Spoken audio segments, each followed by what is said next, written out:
Je salue avec beaucoup de plaisir tous les participants, les quelques 500 participants qui se sont inscrits à ce débat du Cercle des managers d'immobilier, le premier de l'année 2021.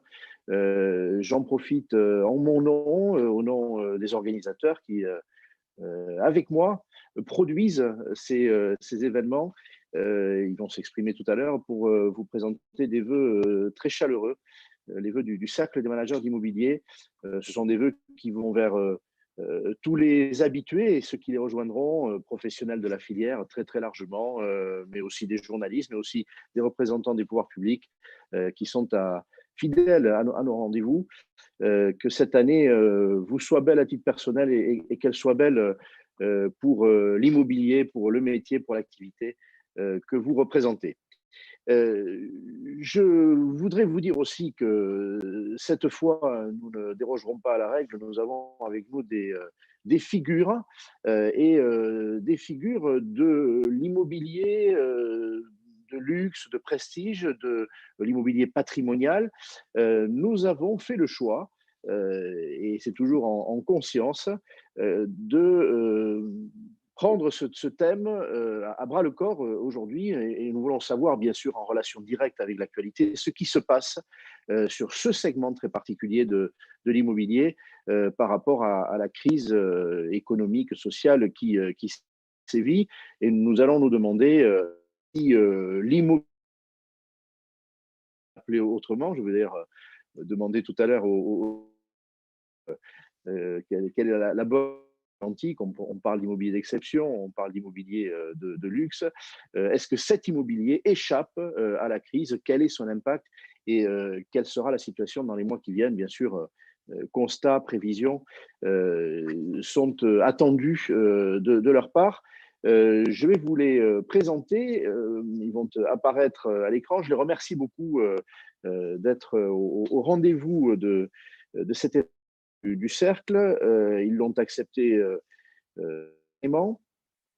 Je salue, ce sera par ordre alphabétique, Laurent Demeure est avec nous. Il est le président de Co. Je rappelle que Monaco n'est pas une province de la France, hein, donc voilà, Laurent est le patron de deux pays, et s'agissant d'immobilier de luxe, deux grands pays. Et Henri, bonjour Laurent. Bonjour Henri, je te remercie pour la présentation et je vais juste faire une précision, c'est que j'ai depuis le 1er janvier le Luxembourg, la Belgique et la Suisse en plus. Donc, Ah bah alors, tu as toutes nos félicitations. Voilà, je suis très heureux de l'apprendre aujourd'hui. Voilà, bah écoute, c'est encore mieux. Hein. Je te remercie. Bon, d'une manière générale, on sait que tu t'exprimes très souvent. Tu es un conférencier recherché, pas seulement par les médias, mais aussi par la profession dans de nombreux pays pour parler des logiques, du fonctionnement de ces marchés que tu connais remarquablement et auquel tu as consacré l'essentiel de ta carrière. Voilà, donc avec 3 pays de plus dans l'escarcelle. J'en suis d'autant plus. Je salue à ta suite Thibaut Gemignani. Alors Thibaut, il est une figure de l'immobilier. Je ne sais pas s'il faut le présenter parce qu'il est pour un grand groupe de presse et pour un titre emblématique de l'immobilier, Le Figaro, un interlocuteur des professionnels. Donc on le voit beaucoup, on le voyait dans les congrès hein, quand ils avaient une forme physique, ça reviendra. Et il est un très bon connaisseur, bien sûr, de l'immobilier en général. Mais aujourd'hui, c'est non seulement au titre de ses compétences larges, mais au titre de sa connaissance du marché du prestige que nous l'invitons, puisqu'il est le directeur général, le directeur de la publication, surtout de propriété. Il nous en dira 2 mots, mais qui est un titre, là encore, bien connu entre tous les titres qui ont choisi l'immobilier de prestige comme cible. Thibaut, on te salue avec plaisir. Bonjour à tous, merci Henri pour cette présentation. Voilà, bah déjà il y a une couverture derrière toi pour ceux qui. J'ai fait exprès pour qu'on soit. J'ai adapté le décor. Très bien, merci encore. À ta suite, Sébastien Cuperfis. Alors, son nom n'est peut-être pas connu, et même de toute la filière immobilière et de tous ses confrères ou toutes ses consoeurs. Le nom de son groupe est bien connu. Il est le président fondateur d'un groupe familial, une très belle entreprise familiale dédiée à l'immobilier de prestige. C'est le groupe Junot et tout particulièrement sur le marché parisien, le marché de la couronne de Paris, couronne ouest, une présence aussi à Neuilly. Merci beaucoup Sébastien d'être avec nous. Merci, bonjour Henri. Ravi de partager avec vous ce sujet très intéressant de l'immobilier de luxe, de prestige, de haut de gamme. On va en parler après. Voilà, alors très bien, on peut dire tout ça. D'ultra luxe.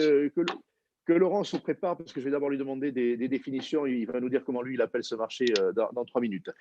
Alors, pour finir, c'est pas ordre alphabétique, parce que autrement, j'aurais pu la citer en premier. Elle est la seule femme de cette tribune.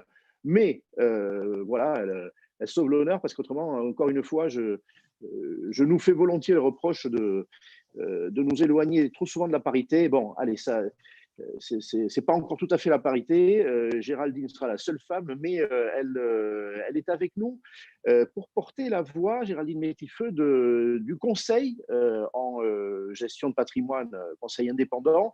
Elle est l'associée gérante d'un cabinet qui s'appelle Alter Égal, voilà, hein, je parle de parité, il y a un clin d'œil. Elle portera un regard voilà, patrimonial, j'ai prononcé le mot tout à l'heure, sur ses clients, qui sont les clients de l'immobilier de luxe, mais qui ont des stratégies aussi, incontestablement, qui ont une vision particulière, et elle nous donnera son sentiment sur la meilleure stratégie pour ces ménages, pour ces familles.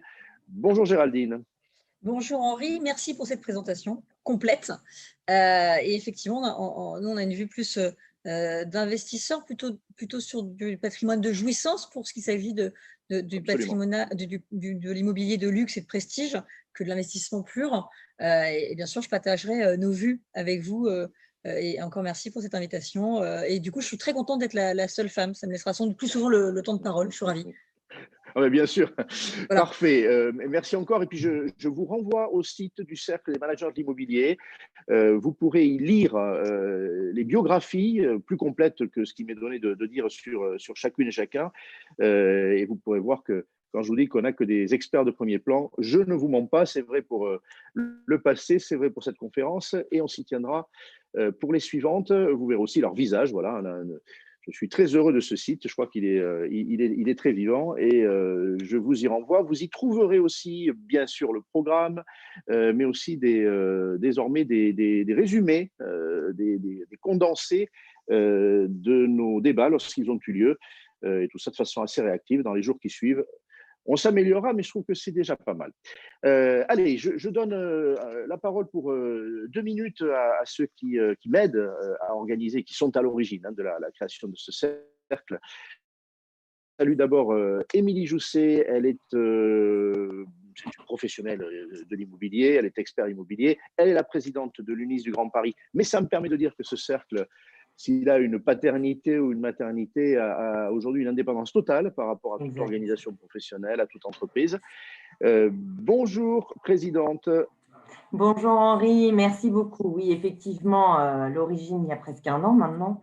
De ce cercle, c'est évidemment nos activités syndicales, mais aujourd'hui, on a dépassé cette paternité puisqu'on a voulu ce cercle complètement œcuménique, et on veut traiter de tous les sujets qui touchent toute la communauté immobilière depuis le début, et on se souhaite pour ces vœux 2021 de continuer sur cette lancée, bien sûr. Notre but, c'est toujours d'estimer la réalité du marché immobilier avec lucidité. Voilà, on maintient notre credo, on veut dire la vérité de l'impact de cette crise et des mesures prises par nos politiques sur tous les aspects de ce marché. C'est pour ça qu'aujourd'hui, on a décidé de se poser sur l'immobilier de prestige. La question qu'on se posait, c'est par exemple, est-ce que l'évolution de ce marché particulier peut être un des prémices de l'évolution du marché de base, voilà, ou du marché général, en tout cas pour l'Île-de-France. Donc, on attend de chacun de vous voilà, vos avis sur ce sujet. Je vous remercie du coup à titre personnel, chacun d'avoir accepté de participer à ce cercle. Et je voudrais vous associer pour qu'on félicite tous ensemble Henri, qui vient d'être nommé par la ministre Emmanuelle Wargon au Conseil national de l'habitat. Donc, bravo Henri. Merci beaucoup. Continuez de t'associer avec nous sur ces sujets. Voilà. Alors, au CNH, historiquement, on ne parle pas de l'immobilier de luxe. Voilà, donc c'est pour ça que je me rattrape ce soir avec vous.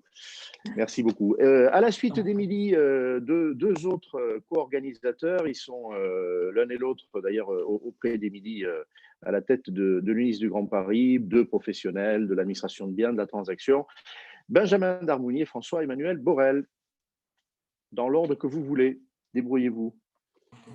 Alors, Benjamin tout seul, parce que François-Emmanuel n'a pas pu se joindre à nous ce soir. Alors, Benjamin tout seul, c'est plus facile. Benjamin, on va passer. Bonsoir. Voilà. Bonsoir à tous. D'abord, tous mes voeux à tous les professionnels de l'immobilier et leur dire que effectivement, on a connu une année 2020 compliquée, une année qui aura mis en jeu nos facultés d'adaptation et on aura su passer cette crise, espérant qu'elle se termine dans les meilleurs délais. Alors, on a voulu ce thème parce que le marché haut de gamme, pour nous, est un indicateur avancé des entrées et des sorties de crise. C'est pour cette raison qu'on a voulu cette conférence. On a de nombreuses questions qui se posent. Est-ce que les acquéreurs seront encore au rendez-vous en 2021 ? Parce que, d'après ce qu'on peut lire, le marché de l'immobilier de prestige n'a pas connu une année 2020 difficile. Et quid de 2021 ? L'absence d'étrangers ne perturbe-t-elle pas leur marché ? Parce que clairement, on m'avait toujours dit et expliqué que le luxe, c'était beaucoup les étrangers. Qu'en est-il à ce sujet ? On connaît le mal du marché d'habitation classique. Est-ce que finalement l'immobilier de prestige ne risque pas de le connaître dans quelques temps ? On nous dit aussi souvent que le crédit est fait dans l'immobilier de prestige plus pour une question de confort plus que par nécessité. Et ça sera ma dernière question. Est-ce une réalité ou une fiction ? Alors, merci à tous d'être présents. Merci Benjamin, le rouge est mis avec ta cravate. Alors oui, Benjamin lui a choisi un décor rassurant. Il a un coffre-fort derrière lui, mais on ne sait pas ce qu'il y a à l'intérieur. On ne le sait toujours pas. Allez, on entre dans le vif du sujet. Laurent Demeure, je l'ai annoncé tout à l'heure, tu as eu le temps de te préparer. Tu vas commencer, s'il te plaît, par nous dire deux choses. Déjà, comment toi appelles-tu ton marché ? Tout à l'heure, on a entendu immobilier de luxe, immobilier de prestige, immobilier haut de gamme, ça a été complété par Sébastien, immobilier d'exception, dit-on aussi. Alors, est-ce que ça recouvre les mêmes réalités ? Pour savoir de quoi on parle, parce qu'en effet, est-ce qu'on va parler uniquement de ménages très fortunés ? Est-ce que dans les grandes villes, on va parler peut-être tout simplement de logements de grande qualité, mais qui vont forcément être très chers quand les marchés sont très tendus. Voilà, donc ton appréciation, ta segmentation à toi, celle en tout cas qui prévaut chez Coldwell Banker, ça pourra ne pas être la même tout à l'heure pour Sébastien. Et puis ensuite, je l'ai dit, un petit retour en arrière sur 2020, on va pas y passer l'essentiel de notre débat, mais c'est intéressant parce que Benjamin le disait, est-ce que ce marché en 2020 a échappé totalement ? Je me rappelle tes premiers propos pendant le premier confinement, tu étais sur BFM et tu émettais des hypothèses, tu n'excluais pas un impact fort, tu n'excluais pas un impact fort sur les volumes, mais aussi sur les prix. Donc, qu'est-ce qui s'est passé ? Est-ce qu'il y a vraiment eu une totale indépendance entre ce marché et le pays ? Quelles ont été les séquences ? On sait que l'immobilier classique a moins souffert qu'on aurait pu l'imaginer. Les chiffres ne sont pas définitifs. Et puis, anticipant sur 2021, comment vois-tu les choses ? Et on l'a dit, par rapport à la clientèle étrangère, par rapport à la désolvabilisation des ménages, y compris les plus fortunés, qui peuvent pâtir de cette crise. Voilà, donc un programme chargé. Tu y vas librement, et puis ensuite, Sébastien, à ta suite, portera son regard avec sans doute un focus sur la capitale. Écoute, tout d'abord, je te remercie, Henri. Merci pour m'avoir invité. C'est un grand plaisir d'être là aujourd'hui. Et puis, c'est toujours un plaisir de parler d'une passion qui est celle de l'immobilier, tout simplement. Donc, plus on a l'opportunité d'en parler et plus en partager. Et je trouve que c'est toujours très intéressant de partager avec les confrères. Et je souhaite aussi une bonne année à tous ceux qui nous écoutent. Une bonne année 2021, une année où ils pourront avoir peut-être plus de bonheur, de plaisir qu'ils n'ont eu en 2020, qui était un peu plus compliqué. Je rappelle qu'ils sont 500. J'avais d'ailleurs dit que moins de 500, je n'animerai pas le débat. Voilà, hein, c'est comme ça. Non, mais je tiens à ce qu'on dise, pour preuve que ce marché, sans doute même au-delà des spécialistes du luxe qui nous écoutent, intéresse parce qu'il est très symptomatique, hein, et à suivre de près, c'est ce que disait Benjamin. Donc, c'est bien au-delà du luxe qu'on va sans doute apporter des réponses aujourd'hui. Tout à fait. Alors, tu m'as posé une première question. Qu'est-ce que l'immobilier de luxe? Qu'est-ce que l'immobilier haut de gamme, de prestige, de l'exception? Alors, effectivement, c'est toujours compliqué de définir et c'est bien évidemment compliqué de définir mondialement dans chaque région. Si on prend la définition standard mondiale acceptée, c'est à partir d'1 million de dollars. Le dollar étant l'unité de compte. Donc, on parle d'immobilier de luxe à partir d'1 million de dollars un peu partout dans le monde. Bien évidemment, 1 million de dollars à Manhattan ou à Londres, ce n'est pas du tout la même chose qu'au fin fond de la Capot, par exemple, dans une ville que tu connais, où pour 1 million de dollars, on a forcément un peu plus d'espace qu'à Manhattan. Voilà. Alors après, on parle d'immobilier haut de gamme, de prestige, de luxe et d'exception. On va dire que le haut de gamme, ça commence à peu près à 2 fois l'unité moyenne vendue. Je crois qu'en France, cette année, en 2020, situé à 270 000 € l'unité vendue, la moyenne de l'immobilier vendu. Donc, ça veut dire qu'on va parler de haut de gamme à partir de 550 000, 600 000 €. On rentre dans le marché du haut de gamme. Voilà. À partir de 4 fois, on va se retrouver… excusez-moi, hop. J'ai oublié de couper j'ai coupé mes téléphones, j'ai oublié de couper mon Apple Watch en plus. C'est la technologie moderne, ça. Et donc, on parle d'immobilier de prestige, je dirais, à partir du million, de luxe, en fonction des villes. On va souvent dire que le luxe à Paris commence plutôt à 1,8 million et autres, mais je dirais, chaque marché va définir. Ce qu'il faut retenir, c'est à la barre d'1 million de dollars. En Europe, ce sera plutôt 1 million d'euros. En Angleterre, 1 million de pounds. Et chaque pays, à peu près, va fonctionner comme ça. Et après, il y a l'immobilier d'exception. Et l'immobilier d'exception, c'est par définition ce qui n'est pas comparable. C'est la propriété unique. C'est comme une très belle œuvre d'art. C'est une pièce magnifique qu'on va mettre sur le marché. Et il n'y a rien de comparable très souvent au niveau local. Voilà. Ça, c'est pour un peu la partie de définition. Comment ce marché a fonctionné en 2020? Et bien évidemment, quand j'avais parlé sur BFM, et tu t'en souviens, et je te remercie de m'avoir écouté ce jour-là, et on a échangé entre nous aussi, on avait différents scénarios, on rentrait dans un univers qu'on ne connaissait pas, le confinement, une crise sanitaire qu'on n'avait pas connue, donc on est parti sur des hypothèses là-dessus. Quand on fait le bilan aujourd'hui, en fin d'année 2020, je dirais que 2020 était une bonne année pour l'immobilier. C'est un vrai paradoxe, 4 mois d'inactivité et globalement une bonne année. Une bonne année qui s'est traduite par beaucoup d'acquisitions.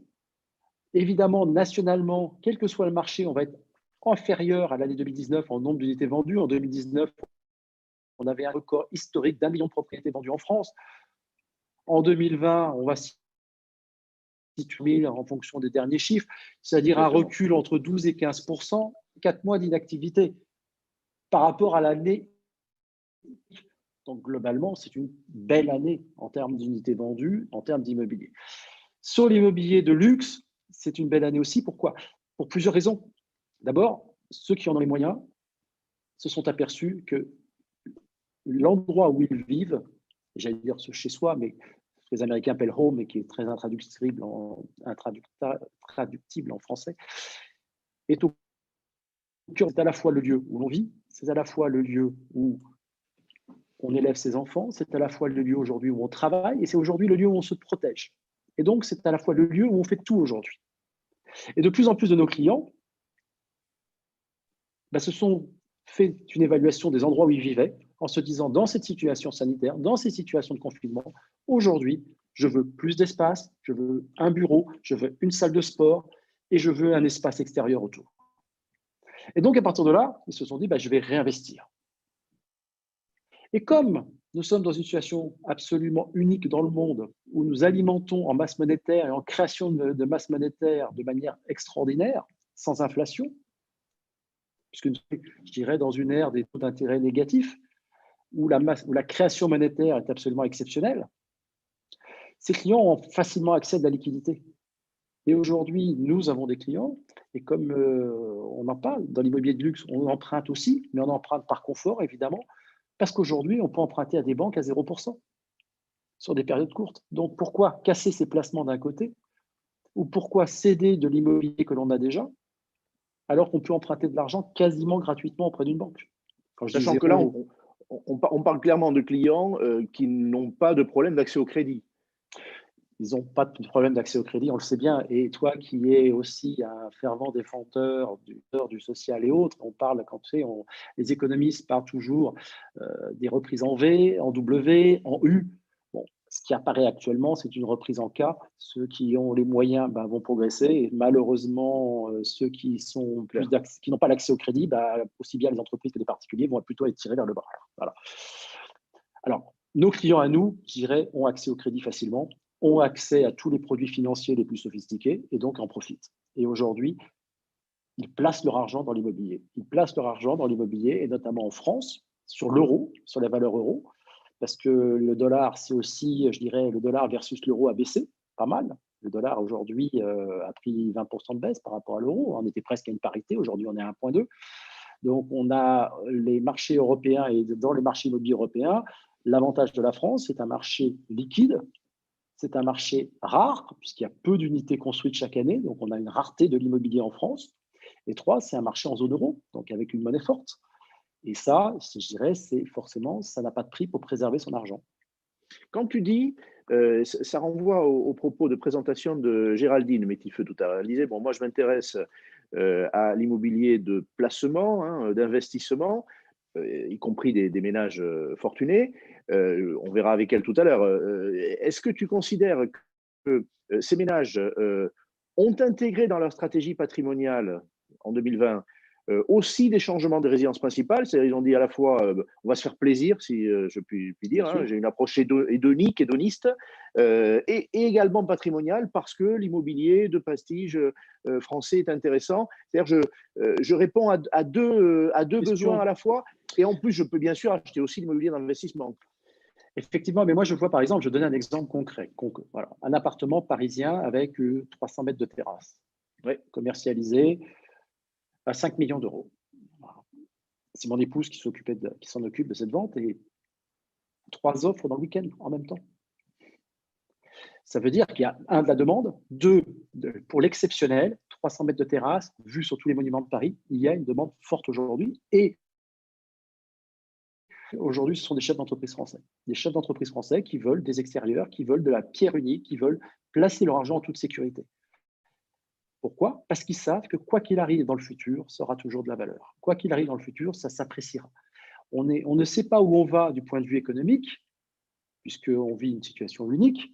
On a des soutiens évidemment des banques centrales, mais on ne sait pas où on va. En revanche, ce que l'on sait, c'est que l'immobilier exceptionnel, avec une adresse, un extérieur, une terrasse, une vue, quoi qu'il arrive, reste le meilleur moyen de garantir sa fortune. Donc, je me fais plaisir et je place mon argent. En termes de localisation, est-ce qu'on peut dire que des biens qui répondent à ce que tu viens de décrire comme stratégie, avec deux objectifs, on peut les trouver où dans toutes les grandes villes? Quelles sont les cibles d'investissement de ces ménages français? On parlera après des étrangers quand même, parce que c'est évidemment un sujet important pour ce segment de marché. Est-ce que ces ménages vont décider d'aller vivre ou d'avoir une deuxième résidence principale, si je puis dire, à Marseille, à Lyon, voilà, quels sont les spots, si on s'exprime ainsi? Alors, effectivement, ce que nous, on a vu cette année, en 2020, on a vu nos bureaux en région et principalement la côte atlantique, je dirais entre La Rochelle et le Pays Basque, en passant par la Charente-Maritime, en passant par le bassin d'Arcachon et autres, ont vécu une très, très belle année immobilière. Beaucoup de Parisiens qui sont venus en se disant, il y a le télétravail, il y a le TGV, je vais venir peut-être qu'une fois par semaine à Paris pour travailler au bureau. Et donc, sont en train de réorganiser leur vie avec plus d'espace, un meilleur environnement. Et donc, on est en train de redessiner la géographie de la France. À l'époque, on avait eu, tu sais, tu te rappelles, l'arrivée du TGV à Aix-en-Provence, on avait beaucoup de Parisiens qui étaient partis vite. Ça avait déjà redessiné une partie. Depuis, la région bordelaise a aussi sa ligne à grande vitesse et progressivement, sur l'ensemble des territoires qu'on a besoin on a de moins en moins besoin de venir souvent au bureau, on voit à la fois un territoire, et je dirais même l'Europe est en train de changer. Et c'est une nouvelle approche du travail où on se dit aujourd'hui, on peut travailler en visio. Et donc, chez moi, j'ai besoin d'espace, j'ai besoin d'un jardin, j'ai besoin d'accéder à une forêt, un lac, à la mer. Et on voit la carte. Et principalement, donc, une très, très forte demande. Nos bureaux ont surperformé sur l'Atlantique. Ils sont en progression forte par rapport à l'année dernière. On voit arriver d'autres régions aussi. On voit arriver Aix-en-Provence, on voit qui a très bien marché. On voit arriver l'arrière-pays cannois, qui a très bien marché, avec notamment Mougins. Et on voit des régions qui n'étaient pas des régions à l'origine destinées, qui n'étaient pas du tout des destinations d'immobilier de luxe, qui émergent avec une gentrification, par exemple. Tout ce qui est la région autour de Perpignan est en train de se gentrifier aujourd'hui. Et on voit des clients qui, avant, vivaient dans des grandes villes comme Toulouse ou Bordeaux, venir sur ces régions pour avoir de l'espace. Et parallèlement, en même temps, on voit beaucoup de demandes pour de l'investissement locatif sur les grandes villes, sur les grands centres urbains.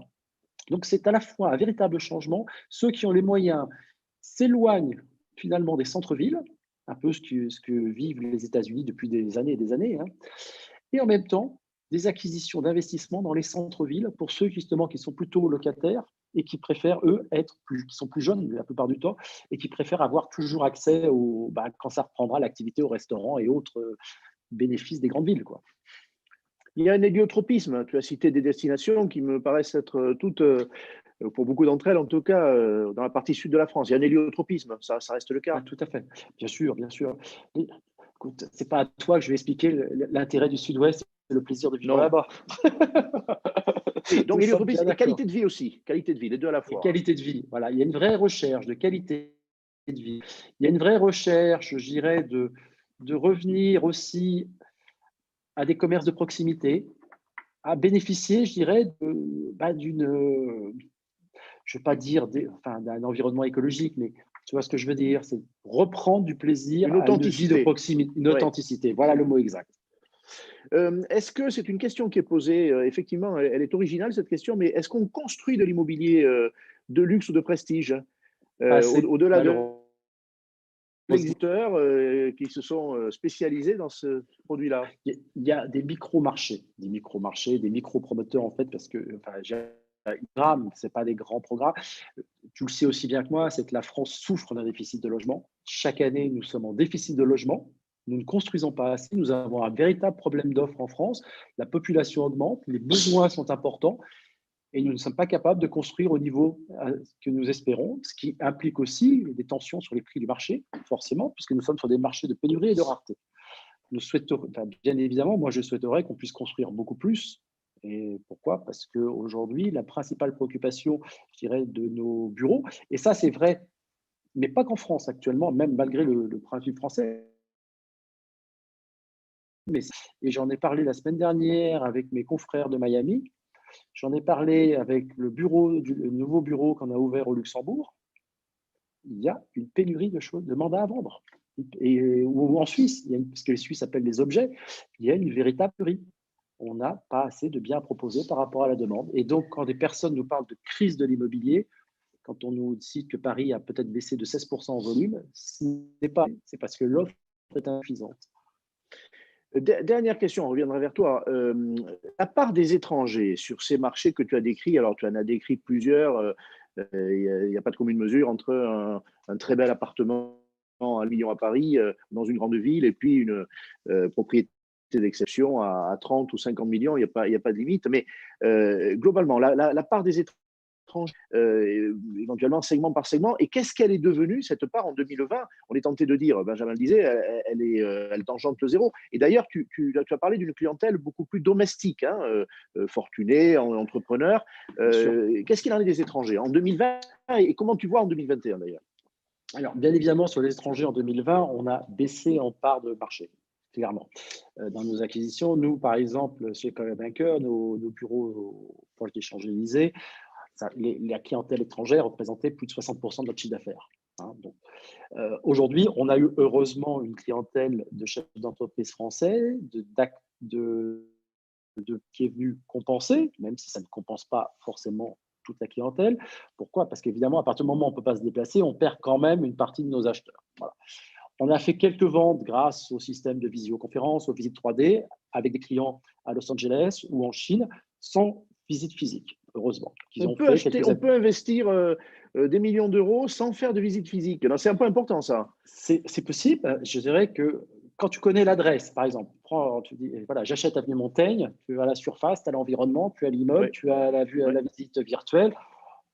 Tu sais que tu ne pourras pas faire d'erreur. Hein. C'est ça. Voilà. Tu sais que tu ne fais pas d'erreur. À partir du moment où on ne te trompe pas sur la qualité de ce qu'on te vend, visuellement, des clients qui ont fait leur déplacement comme ça, heureusement. Maintenant, évidemment, on a un recul des clientèles étrangères. Hein. On a signé des ventes, nous, en à Monaco avec des Russes, des clients russes, des appartements de 300-400 mètres sur un nouveau programme. On a quelques. Monaco n'est pas confiné, rappelons. Monaco, bon, c'est pas. Oui, c'est un peu plus souple actuellement. Voilà. Mais je signale simplement pour tous les Français qui allaient à Monaco au restaurant, maintenant c'est réservé aux Monégasques qui sont résistants. Il suffit d'obtenir la nationalité pour aller au restaurant. C'est pas... Voilà. Mais le prince les donne avec parcimonie.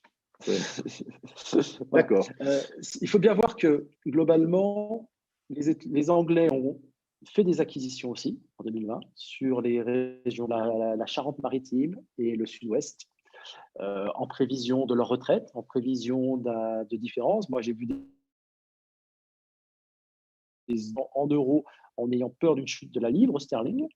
Et donc, qui ont fait leur placement dans des banques françaises en euros pour pouvoir acheter de l'immobilier en France. Donc, on voit toujours que les étrangers ont envie d'acheter. Et je pense que, bien évidemment, en 2021, dès que le vaccin se sera développé, dès que les voyages reprendront d'une manière un peu plus standard, je dirais on reverra nos marchés comme on les a connus, quoi. Mais avec des différences quand même, c'est que les clients auront en tête cette notion de protection et donc veulent des propriétés de plus en plus où ils peuvent tout avoir chez eux, à la fois le spa, le jacuzzi, à la fois la salle de travail, de sport, sans éventuellement sortir de chez eux. Merci beaucoup. Allez, on passe à ton confrère Sébastien Cupperfils. Sébastien, vous avez un observatoire avec le réseau d'agences, une vingtaine d'agences aujourd'hui, hein, sous l'enseigne Juno, 16 exactement, si je ne me trompe pas, mais ça a peut-être évolué. On voit que Laurent, il a gagné trois pays, alors peut-être que vous allez vouloir des agences. Quant à vous, en tout cas, vous connaissez mieux quiconque, vous êtes quelques spécialistes du marché de Paris. Je vais vous demander, bien sûr, d'être sur ce marché-là. Alors, plusieurs questions, les mêmes que j'ai posées à Laurent. Qu'est-ce qui s'est passé sur ce marché particulier? Les étrangers, là, je reprends ma dernière question. Les étrangers ont toujours regardé la ville capitale, qui, bien sûr, à leurs yeux, est le premier marché avec des yeux de chimène. Est-ce que leur retrait, pour des raisons techniques, a pénalisé ce marché? Est-ce que d'autres acquéreurs se sont substitués, comme le disait Laurent, à l'échelon du marché national du haut de gamme ou du prestige? Il y a la question des prix. Il y a la question des prix. Est-ce que, de manière générale, si retrait des étrangers il y a, ça a pesé sur les prix? Parce que peut-être que les Français ont une solvabilité, aussi riche soit-il, moindre que certains autres acquéreurs. Voilà. Donc, qu'est-ce qui s'est passé? Comment vous voyez 2021 pour ce marché? Et bien sûr aussi des questions, je dirais, de sociologie de la demande. Hein. Laurent a dit des choses très, très intéressantes. Est-ce que vous voulez confirmer? C'est-à-dire que quand on a beaucoup de moyens, a fortiori, cette aspiration à plus d'authenticité, plus de verdure, plus d'espace, peut-être plus de lumière, on a plus que jamais envie de la satisfaire, de satisfaire ce besoin, parce que c'est vrai qu'on a pu mesurer, contraint et forcé, que le logement pouvait être l'essentiel de notre univers, finalement. Oui, mais c'est vrai, Henri, d'abord merci de me recevoir, je suis ravi de partager avec vous. C'est vrai que le confinement, en particulier pour les Parisiens, a remis l'immobilier au cœur de leurs préoccupations parce que les gens se sont retrouvés chez eux et évidemment, bah, voilà, on passe du temps chez soi, ce qu'on n'avait pas le temps de faire avant, et on a envie d'espace. Alors par exemple, nous, on a pas mal de statistiques intéressantes, et ce qu'on voit pour regarder les faits, c'est que on a quand même une proportion assez importante de gens alors avant, on avait 26% de gens qui déménageaient pour acheter plus petit. Donc, par exemple, voilà, le schéma type, c'est un couple de 55 ans qui se réduit. Et on est passé à baisser de 49%. On est passé à 13% de gens qui vendent qui veulent plus petit. Et autre mouvement intéressant qu'on voit, c'est les gens qui quittent Paris. Alors, ça, c'est un sujet qui intéresse tout le monde. Il y a un effet un peu médiatique dessus. Ça existe. Nous, par exemple, les gens dans nos statistiques de vente qui nous disent quitter Paris, on est passé de 10% à 15%. Alors, c'est une augmentation de 50%. Hein. Oui, c'est beaucoup. Ouais. Après, si on regarde en volume, ça reste 5% des ventes sur le marché. Donc, il y a cet effet un petit peu de départ de Paris pour aller trouver du verre, pour aller trouver des jardins qui existent. Pour revenir on parlait de la typologie de l'immobilier luxe, qu'est-ce que c'est? Nous, chez Juno, donc on est très focalisé Paris, on a 15 points de vente, donc on fait à peu près 400 transactions par an, et on a en fait, on voit deux choses. On voit l'immobilier luxe qui est les biens, on va dire, en moyenne autour d'1,3 million, entre 1 million et 1,5 million, où vous avez 90% de la clientèle qui est française, voire parisienne.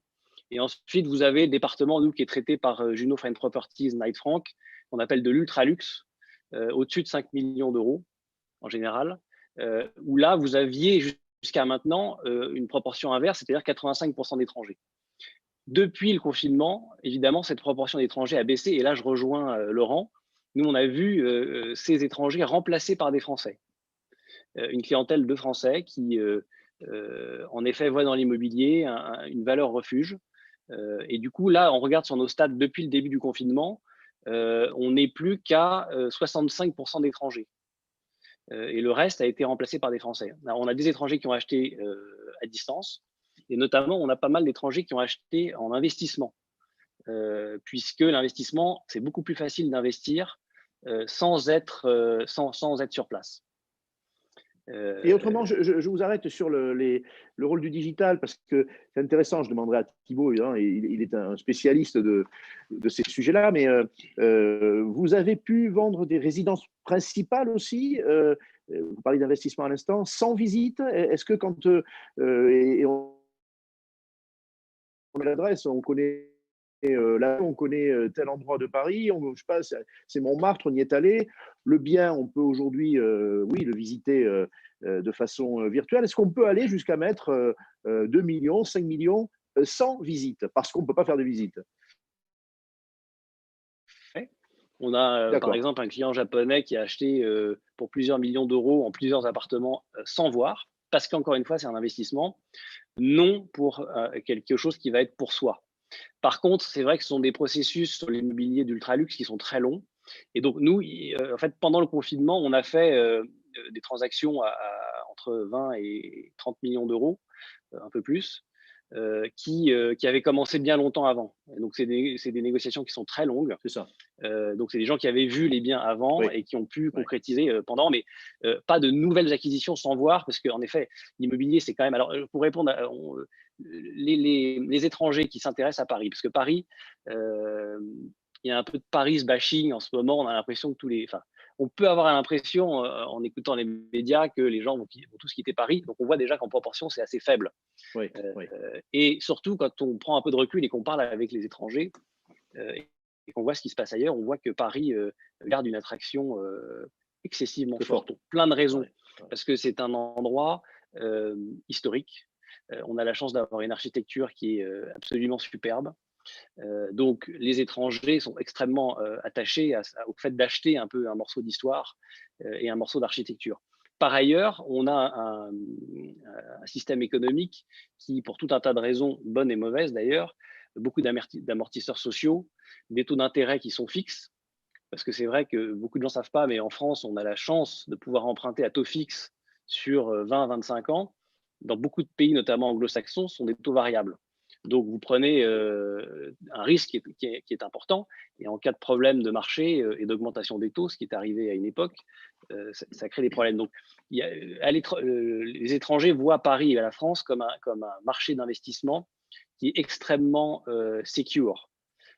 Et nous, c'est ce qu'on ressent aujourd'hui. On ressent une attraction qui reste. Alors d'abord, concernant les prix, il n'y a pas de baisse de prix.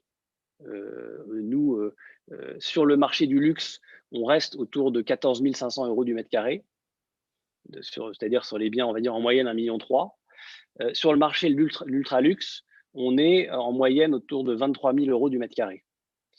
C'est-à-dire des biens au-dessus de 5 millions d'euros. Et on voit, en regardant les prix depuis le début du confinement en mars 2020 et les prix de 2019, on est stable. Donc aujourd'hui, aucune variation sur ce marché de l'ultra-luxe, puisque c'est un marché de biens et du luxe, puisque c'est un marché de biens rares, et que compte tenu de tout ce qui se passe par ailleurs, l'immobilier est la valeur refuge par excellence. Est-ce que j'ai entendu tous les atouts que la ville capitale conservait malgré un certain nombre de discours, très bien aussi ce que vous disiez pour remettre les choses à leur place sur l'exode parisien, là, à lire certains articles, un sentiment que Paris se vide, bon, c'est pas dans ces proportions-là. Ce sont peut-être aussi des ménages qui ont les moyens par leur vie de faire ça, parce que quitter la capitale, c'est aussi changer beaucoup de choses pour des ménages même fortunés. Beaucoup ne le peuvent pas. La question de la sécurité, on a entendu que les gilets jaunes, c'est pas voir le samedi des forces de l'ordre déployées partout. Il y a toujours une crainte, surtout dans cette période de forte tension. Est-ce que ça a porté un coup dur à ce marché? Est-ce que certains se sont dit Paris était une ville sûre, mais elle l'est beaucoup moins? C'est l'épicentre de tensions sociales. Est-ce que c'est un sujet, ça? Alors nous, franchement, on ne ressent pas trop ça avec nos clients, en particulier étrangers.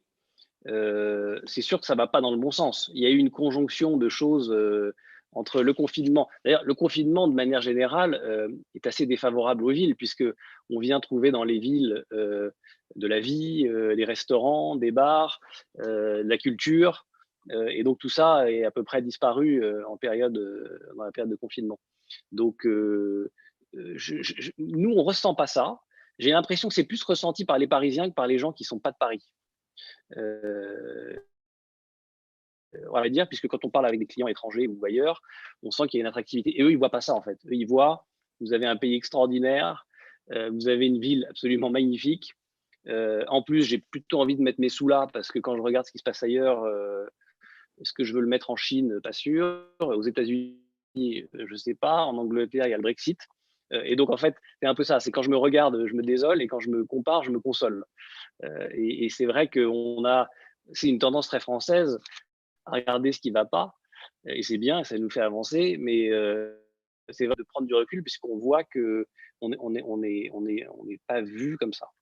Et c'est vrai qu'en termes d'activité, moi je regardais là aussi mes chiffres, si je prends les transactions au-dessus d'1,5 million, on a augmenté de 27% le nombre de transactions pendant la période, depuis le début du premier confinement, comparé à 2019. Donc, c'est-à-dire qu'il y a un volume de transactions qui est toujours très élevé. Il y a des prix qui ne bougent pas, une demande qui est forte, mais un marché qui se rééquilibre quand même. Ce qu'il faut noter, parce que tout n'est pas non plus tout rose. Ce que l'on note, nous, c'est qu'on a augmenté nos stocks en fonction des quartiers entre 50 et 100% d'augmentation de stock par rapport à la même période l'année dernière. Donc, on a plus de choses à vendre. Et ce qu'on note aussi, c'est une demande qui s'est un petit peu réduite. Vous avez de ce point de vue-là les chiffres de tension du marché de meilleurs agents qui sont assez bien faits, mais nous, on les voit concrètement. Donc, en fait, vous aviez un marché qui était la demande ici, l'offre ici, et aujourd'hui, ce marché est comme ça. Et donc, il y a toujours plus de demandes que d'offres. C'est pour ça que les prix ne baissent pas. Et c'est d'autant plus vrai dans l'immobilier de luxe ou d'ultra-luxe, où les biens sont extrêmement demandés et rares. Alors après, il faut faire des distinctions, par exemple, entre je sais pas, un hôtel particulier dans le 6e arrondissement avec un jardin à 30 000 € du mètre carré. Ça va être paradoxalement plus facile de trouver des acheteurs pour ce type de bien qu'un 250 mètres carrés, même très beau, dans le 16e avenue Victor Hugo au premier étage. Pourquoi? Parce que les deux sont des biens exceptionnels, mais il y a un aspect de rareté et qui correspond vraiment à la demande pour un hôtel particulier avec un jardin. Sébastien, sur l'effet de transfert, avant de donner la parole à Benjamin Darmouni qui voulait poser une question, entre les étrangers et les Français, hein, vous l'avez dit, sur le segment supérieur, hein, au-delà de 5 millions, une proportion qui est passée de 85% d'étrangers, si je ne me trompe pas sur vos propos de tout à l'heure, à 65%. Donc la différence, les 20 points de différence sont les Français, hein, qui sont montés en charge. Ce sont des provinciaux qui sont venus acheter une résidence principale à Paris ou un pied-à-terre, comme on dit à Paris, une deuxième résidence. C'est qui? C'est Français de substitution des étrangers. C'est qui? Avant de répondre à votre question, d'abord, on parlait on ne va pas rentrer dans quels sont les gens qui sont très riches. Dans la nomenclature internationale, on parle des ultra high net worth individuals, c'est des gens qui ont plus de 30 millions de dollars sur leur compte. Et juste une chose hyper intéressante, quand on regarde ces gens-là qui ont plus de 30 millions sur leur compte en banque, dans le monde, il y en a 240 000. Pardon. Dans le monde, il y en a 500. Aux États-Unis, il y en a 240 000. Le deuxième pays, c'est la Chine, il y en a 61 000. Le troisième, c'est l'Allemagne, il y en a 23 000. Et le quatrième, c'est la France, il y en a 19 000. C'est-à-dire que, ça que les gens oublient, c'est-à-dire qu'en France, on est le 4e pays au monde où il y a le plus de gens qui ont des sous. Fortunés. Et c'est une bonne nouvelle parce que ça veut dire que donc, pour répondre à votre question, on a deux typologies d'acheteurs. On a forcément des chefs d'entreprise, des capitaines d'industrie, des gens qui ont des fortunes qui sont là depuis assez longtemps et qui achètent soit pour se faire plaisir, soit pour investir, soit les deux. Et on a aussi une nouvelle typologie d'acheteurs qui sont des jeunes, généralement qui viennent du digital, qui ont fait fortune en revendant leur start-up ou en levant des fonds. Et qui achètent aussi de l'immobilier. Et alors, peut-être que Xavier Niel est un peu l'exemple dans cette mouvance-là, c'est-à-dire que c'est des gens qui ont fait des fortunes très rapides dans du digital, mais qui finalement s'intéressent beaucoup à la pierre et à l'immobilier et donc investissent dedans. La notion d'image, c'est la clientèle que vous venez d'évoquer qui m'y fait penser. Elle compte, c'est-à-dire c'est un code social, c'est un signe de réussite. Tout à l'heure, on parlait d'hédonisme et on parlait de l'intérieur du logement, que ce soit avec Laurent, avec vous, avec du confort, avec un spa, avec très bien des espaces verts, si on le peut. Est-ce que c'est aussi un affichage de la réussite, qu'on soit capitaine d'industrie, qu'on soit une profession libérale, peu importe? Est-ce que ça a toujours cette valeur-là dans la capitale en particulier? Je pense que oui. Enfin, nous sommes des êtres sociaux, donc on se juge toujours à l'aune de ce que font les autres, mais je pense plutôt que c'est une tendance en baisse. Et j'ai l'impression que ces jeunes sont plutôt justement dans une mouvance de lifestyle, enfin d'avoir envie de se faire plaisir, d'avoir des très beaux appartements avec des très belles vues. Et oui, c'est sûr qu'on est content peut-être d'en parler, d'amener ses copains, mais je pense que le principal, c'est d'avoir un bel asset et d'en profiter vraiment quand on est dedans. C'est très clair. Benjamin veut poser une question ou faire une observation. On ne le sait que quand on l'a écouté. Benjamin. Oui, Henri, oui, je vous ai écouté. D'après votre analyse, donc l'immobilier d'exception confirme ce qu'on pense tous. Ça ne connaît pas la crise. Les acteurs, les acquéreurs comme les vendeurs ont les moyens, donc ont aussi les moyens d'attendre. Moi, j'avais une question assez simple, c'est est-ce qu'on négocie dans l'immobilier d'exception et quel est le pourcentage de négociation qu'on peut voir actuellement sur les prix. Très bonne question. Allez, Sébastien, Oui. et puis Laurent pourra répondre aussi, bien sûr. Non, mais évidemment qu'on négocie. Plus les prix sont élevés, plus quand on parle de biens à 30 ou 10 ou même 5 millions, plus il y a des négociations. Après, je dirais que c'est évidemment qu'il y a des négociations et ça dépend d'où on part. Est-ce qu'on est au bon prix? C'est toujours pareil, hein, mais là, je crois que ce soit de l'ultra-luxe ou un appartement traditionnel, c'est la même chose. Si on est trop cher, il y aura de la négociation. Si on est au bon prix et qu'il y a beaucoup de demandes parce qu'il n'y en a pas et que c'est le seul, bah, il n'y aura pas de négociation. Donc, c'est toujours une question de rapport de force. C'est toujours une question de rapport de force et de positionnement de prix du bien. Je ne suis pas sûr qu'il y ait une différence fondamentale entre l'ultra-luxe et le reste. Et est-ce que cette période de crise, elle peut affecter même plus des ménages très fortunés? Je veux dire, un entrepreneur voilà, dont l'entreprise va souffrir, même s'il lui reste des moyens considérables, ils peuvent être moindres. Est-ce que ça va incliner à une plus forte négociation? Est-ce qu'on va peser davantage sur les prix dans une période de vache maigre, je dirais, même si elle est moins dure pour certains? Non, mais c'est ce qu'on disait tout à l'heure sur le fait qu'en France, les choses sont… Aux États-Unis, quand vous avez une crise, quand vous avez la crise des subprimes, il y avait des foreclosures, les gens vendaient. En France, on ne voit pas du tout ça. Enfin, nous, on n'a aucun client dans nos clients fortunés qui vendent des très belles choses qui sont pressés. Tout le monde a le temps. Alors, il y a peut-être un cas exceptionnel, mais c'est l'exception qui confirme la règle. Donc, nous, on a vraiment des gens qui sont dans le long terme et on n'a pas du tout de gens qui viendraient aujourd'hui, en tout cas sur le marché aujourd'hui et parisien, en disant oh là là, il faut que je vende, j'ai ma boîte qui ne va pas, je suis étranglé. Oui, ils ont d'autres moyens de réagir aux difficultés avec leur banque, avec, voilà, sans vendre les actifs de prestige dont ils sont propriétaires. Ou ils sont relativement peu endettés.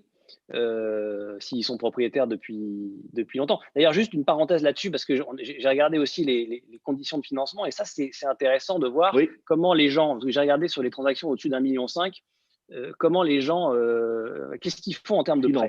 Alors, ce qu'on voit, c'est qu'il y a une augmentation très importante des conditions suspensives de prêt. C'est-à-dire qu'on est passé de 59 à 79% des transactions. Bon, les durées de prêt ont baissé de 23 à 21 ans. Les taux ont baissé, mais ça suit l'évolution. Et surtout, le montant des emprunts par rapport à l'investissement global a baissé de 66% à 60%. Donc, ce qu'on voit, c'est qu'il y a toujours, parce que vous vous demandiez tout à l'heure si les gens empruntaient par nécessité ou parce qu'ils peuvent le faire et qu'ils ont raison de le faire. Donc, dans l'ensemble, ils le font un peu pour les deux, mais surtout parce que c'est intéressant d'emprunter. Voilà. Mais par contre, ce qu'on voit là dans ces chiffres, depuis le début du confinement, c'est qu'il y a quand même une exposition un peu moindre de la clientèle fortunée dans les emprunts. C'est-à-dire qu'ils empruntent un peu moins, ils mettent évidemment plus de conditions suspensives, et c'est assez logique puisqu'on est dans une période de plus d'incertitude et qu'on se dit, bah voilà, je ne veux pas prendre de risques. Laurent veut dire un mot, ce qui est bien normal parce qu'on a dit beaucoup de choses qui doivent éveiller des observations de sa part. Et puis ensuite, allez, on va très naturellement vers Thibaut et puis vers Géraldine. Laurent. Oui, je voulais juste rebondir sur deux choses. La première, effectivement, sur la négociation. Pourquoi? Parce que dans la clientèle de luxe, nous avons affaire à des personnes qui passent leur journée à négocier dans le monde des affaires. Donc, la négociation fait partie du jeu, bien évidemment, à la fois côté vendeur, à la fois acquéreur, parce que je dirais, ils ont les moyens, mais négocier fait partie du jeu, fait partie du plaisir, fait partie de tout ça. Et puis, ça dépend des cultures. Il y a des cultures, s'il n'y a pas de négociation, il n'y a pas de deal non plus. Hein. Oui. Donc il faut complètement l'intégrer. Et alors, en revanche, je ne partagerai pas la même chose, moi, sur les conditions suspensives de prêt, parce que chez nous, chez Coldwell Banker, on n'en voit pas souvent. C'est plutôt l'exception, une condition suspensive de prêt. Et ça fait pas partie de la négociation. Justement, ça fait partie de la négociation que les deals sont payés comptant sans condition suspensive de prêt, même si le client veut financer avec un prêt. Hein, ça fait partie des conditions de la négociation, la plupart du temps. Maintenant, on voit, nous, beaucoup quand même, les clients utiliser de l'emprunt, pas forcément de l'emprunt qui apparaît dans les promesses de vente au sens du crédit classique hypothécaire, mais beaucoup, je dirais, du financement lombard avec le portefeuille d'actions ou de titres en garantie. Donc, des prêts qui peuvent se mettre. Et on voit aussi des clients utiliser beaucoup le refinancement avec des banques étrangères, notamment luxembourgeoises ou suisses, parce qu'elles le font beaucoup plus facilement que les banques françaises qui n'aiment pas faire du refinancement sur de l'immobilier existant. C'est un des paradoxes en France, quelquefois, que je n'ai toujours pas compris. C'est qu'en France, je peux m'endetter à 100% pour acheter de l'immobilier, mais une fois que j'ai remboursé tous mes crédits, je ne peux pas me rembourser, je ne peux pas me réemprunter dessus. Je ne peux pas réemprunter dessus en garantie, alors que dans les autres pays, c'est quelque chose de très classique, de se recharger son mortgage. Donc, ils font du refinancement pour des raisons, tout simplement pour des raisons d'effet de levier. Simplement, ils utilisent au maximum l'effet de levier. Allez, puisque je t'ai face à moi une question intéressante aussi qui est posée par la salle virtuelle. Les crypto-monnaies, est-ce que ça a une réalité dans les transactions de biens de luxe? Alors, je réponds non. Je demande qu'il peut y avoir, pour faire des paiements en crypto, je dirais direct à une notification à la cellule Tracfin. D'accord. Bon, c'est clair. Parfait. C'est le type de personne qui nous propose d'acquérir avec des crypto-monnaies, généralement, c'est absolument tout ce qu'on souhaite éviter. Dans le marché français, en tout cas. C'est clair, la réponse est claire. Allez, on va vers Thibaut Gimignani. Thibaut, on va peut-être commencer, encore une fois, je ne sais pas s'il faut présenter, certainement pas le groupe Le Figaro, mais ceux qui, dans le groupe, et tu es à la tête de ce catalogue, de ces offres au service des professionnels du luxe, ce qui vient faciliter la mise en marché de citer, puis c'est derrière toi, quand on va te voir de nouveau la couverture de cette très belle revue Propriété dont tu es le patron. Parle-nous de ces outils, parle-nous du recours qu'on y a eu ou peut-être plus en 2020. On a entendu, tout segment confondu, que la consultation des sites immobiliers, des revues immobilières, que tout cela avait explosé au moment du confinement en particulier. Est-ce que c'était simplement parce que quand on a plus de temps, on regarde l'immobilier, ou est-ce que réellement ça induit un vrai trafic commercial avec ces outils et puis là encore, tes prévisions pour 2021. Et peut-être une question d'ailleurs sur on y est venu naturellement, le digital pour réaliser les transactions. Il y a encore du papier, il y a des revues avec des biens de prestige, avec des photos superbes. Est-ce que ça garde tout son sens? Est-ce que ça ne changera jamais? Il y aura toujours des très belles revues papier, même si elles sont aussi transposées en numérique. Voilà, beaucoup de questions et tous les sujets que j'aurais oubliés et que tu veux aborder. Merci Henri. Bonjour à tous, bonne année à tous. Alors effectivement, beaucoup de questions. Tu es le président du Salon Rent aussi, je ne l'ai pas dit. Donc le digital et l'immobilier, c'est quelque chose que tu connais et tu contribues à ce lien. Tout à fait. Alors, que vous dire? D'abord, effectivement, Propriété, c'est une marque un peu iconique, mais parce qu'on aime bien dans le luxe être sur des icônes de l'immobilier. Alors, oui, moi, je suis d'accord avec les définitions haut de gamme, prestige, luxe, exception. Nous, on avait vraiment commencé il y a quelques années, on prenait les biens au-dessus d'1 million d'euros. On s'est un peu démocratisé quand même ces dernières années parce que vous avez des très belles résidences secondaires entre 500 000 et 1 million d'euros. Et finalement, ce qui nous intéresse au-delà du prix sur Propriété, c'est effectivement, on en a parlé, l'unicité du bien, le caractère exceptionnel du bien. L'émotion qu'il va procurer, les histoires derrière les biens, les hommes et les femmes qui sont derrière. Là, par exemple, il y a eu je ne sais pas si vous connaissez la villa Saint-Germain à Dinard qui vient d'être vendue. Elle avait fait la une de Propriété il y a quelques années. Il y a toute une histoire derrière. Et ça, c'est ça qui nous intéresse, évidemment, non seulement pour Propriété, mais au sein du groupe Figaro, avec cette marque très, très iconique. Alors, c'est vrai qu'on parle du magazine, mais en fait, Propriété, c'est d'abord un site internet. Et j'allais dire qui est adossé depuis déjà 5 ans au Figaro.fr, et c'est ça qui a énormément boosté. Avant, c'était un site vitrine, c'est vraiment devenu un site de transaction. C'est un magazine, tu l'as cité Henri, qui est bimestriel, donc tous les 2 mois. Et c'est vrai que les annonces classées dans le Figaro ont quasiment disparu de tous les segments, sauf sur ce segment haut de gamme. Pourquoi? Parce que Propriété, c'est un magazine, c'est un coffee table magazine, comme disent les anglo-saxons, c'est-à-dire que même si on n'a pas les moyens, c'est un magazine qu'on aime bien parcourir, regarder, ça a des idées de déco, ça permet de se rendre compte un peu de ce qui se fait. Et, donc je le lis assidûment. Je n'ai pas les moyens, mais je le lis assidûment. Tout à fait. D'ailleurs, le numéro ce magnifique numéro de janvier-février, Rêve d'hiver. Voilà, Rêve d'hiver. Bon, on ne peut pas skier, mais on peut rêver. Voilà. Et puis, je ne dis pas non plus les dernières pages du Figaro Magazine. D'ailleurs, Guillaume Roquette, qui en est le patron de la rédaction, souvent me dit ça m'énerve, il y a des gens qui commencent par la fin du Figaro Magazine pour le lire. Et oui, parce que voilà, la sélection des liens qu'il y a dans le magazine, ça fait rêver. Voilà, donc propriété, c'est tout ça à la fois. Il y a un élément très important. Propriété, ce sont des propriétés, et j'allais dire au sens littéral de droit de propriété. Et c'est un point très important parce qu'on a fêté les 30 ans de propriété l'année dernière. Et j'avais cité le dernier article, le 17e article de la Déclaration des droits de l'homme et du citoyen.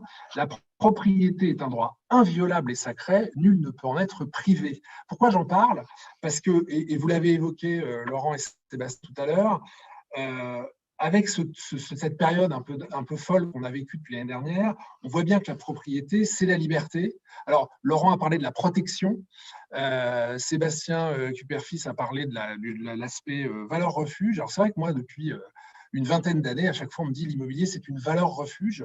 Mais souvent, quand on dit ça, c'est au sens financier du terme, c'est-à-dire c'est au sens figuré.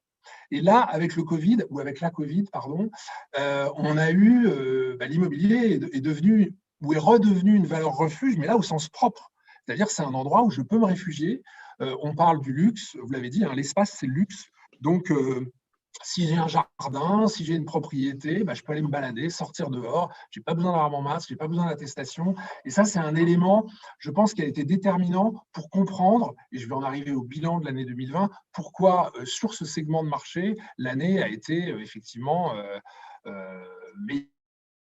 D'ailleurs, elle a plus que résisté, elle a été même très réactive, le marché a été très réactif, et malgré, Laurent Demeure le disait tout à l'heure, 4 mois de confinement, on va dire, on finit sur une année qui est plutôt tout à fait dynamique, en tout cas dans les différents segments de l'immobilier. Si je compare l'immobilier, les résidences de tourisme, l'immobilier commercial, l'immobilier de bureau, l'immobilier vraiment de prestige a tiré plus que son épingle du jeu en 2020. Donc c'est vraiment cette notion, je pense, de valeur refuge, mais vraiment au sens propre, qui permet, dans ces temps un peu de restriction de liberté, de pouvoir retrouver évidemment le luxe, c'est-à-dire l'espace et la possibilité de pouvoir finalement avoir un environnement qui va être plus qu'un investissement. Voilà, c'est vraiment le point, je pense, essentiel. Alors, bilan 2020, nous, sincèrement, d'un point de vue économique, la partie digitale, on a été en croissance à 2 chiffres, donc c'est vrai que ça fait quelques années que c'est comme ça, et on se comparait avec une année 2019 record. Donc, on a été nous-mêmes surpris, on va dire, de cette croissance, mais parce que le marché aussi s'est aussi réadapté, c'est probablement élargi. On voit bien qu'il y a des régions qui sont redevenues importantes alors qu'elles l'étaient moins. Je vais rentrer un tout petit peu plus dans le détail tout à l'heure. Donc, digital, évidemment, en croissance. Sur le print, on a été en décroissance. La raison, elle est simple. On a fait un numéro de propriété en moins. Le numéro de mai et de juin n'est pas sorti, compte tenu du premier confinement. C'était un peu risqué d'un point de vue dans la chaîne de production, on va dire. Bien Donc, sûr. On n'a pas sorti à ce moment-là, et sinon, on aurait été flat sur le print. Donc, on va dire que sur le print, on aurait été flat sans ce numéro.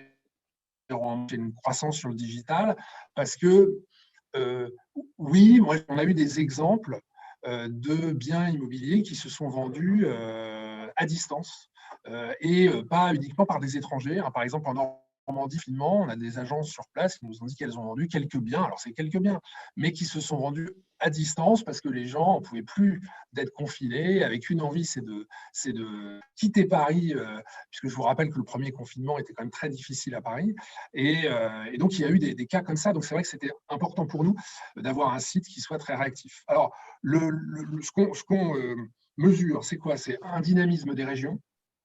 Il y a eu quand même un boom des résidences secondaires, un peu la revanche des campagnes aussi, c'est-à-dire qu'il y a des résidences secondaires qui avaient du mal à se vendre, les gens n'étaient pas très... Et puis finalement, là, ça a été un peu le déclencheur qui a fait que beaucoup de biens sont redevenus liquides, entre guillemets. Il y a quand même eu un ralentissement sur Paris, mais c'est plus dans les statistiques, encore une fois, nous, d'utilisation du site. L'Île-de-France reste évidemment en tête, hein, c'est la région la plus consultée sur propriété, mais sur le nombre de recherches qu'il y a eu en 2020, au global, on est à moins 11%. Donc ça reste la première région, mais quand même à moins 11%. Ça ne veut pas dire qu'il y a eu un effondrement à Paris, hein, ou qu'il y a eu un exode des Parisiens, comme le soulignait tout à l'heure Sébastien Cupert-Fils, mais quand même une baisse de l'attrait, on va dire, dans les requêtes sur propriété sur l'Île-de-France, à l'exception des Yvelines, plus 7%, mais je pense que c'est sûrement lié effectivement au côté espace, maison, jardin. Oui. Donc, dynamisme des régions, ralentissement donc, sur Paris, et puis évidemment baisse importante de l'international. Alors, nous, on avait un chiffre il y a quelques années, ce qu'on m'a toujours dit sur le marché, c'est que 80% des biens supérieurs à 4 millions d'euros à Paris étaient achetés par des étrangers. Donc, comme les étrangers étaient beaucoup moins présents en 2020, voilà, c'est sûr que l'absence des étrangers a eu un impact. On a le sentiment que les acheteurs français, effectivement, étaient beaucoup plus à la manœuvre. C'est vrai que les prix n'ont pas spécialement baissé.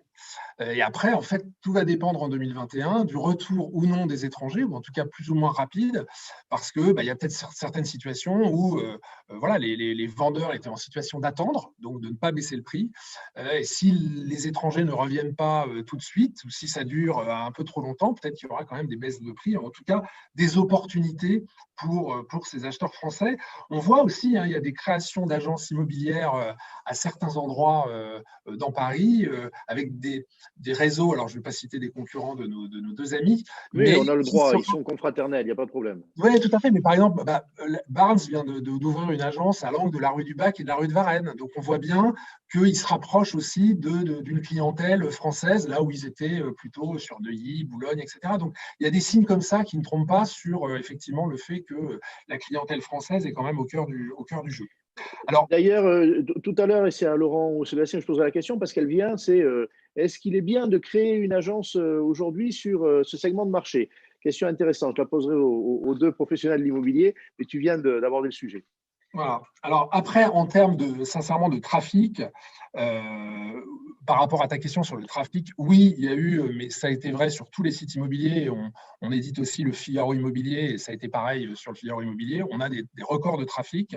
Sur le propriété, le Figaro, en gros, on finit l'année à plus 24% en visite, plus 34% en contacts générés. Donc, il y a eu une activité forte sur les sites. Alors, en nombre de biens, alors c'est vrai que c'est difficile de définir ce marché. Le marché de l'immobilier de prestige, c'est quand même un micro-marché.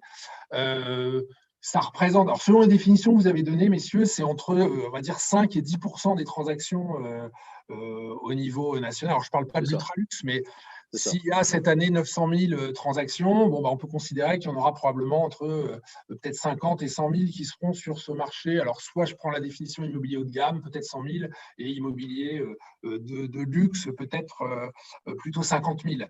Mais donc, par rapport à cette taille de marché, nous, sur le site, on a à peu près 45 000 offres qui ont été diffusées l'année dernière, et on est à plus 8% en nombre de biens, plus 8%, qui cachent des disparités, parce qu'on a eu plus de biens, encore une fois, en région, gros dynamisme des régions, et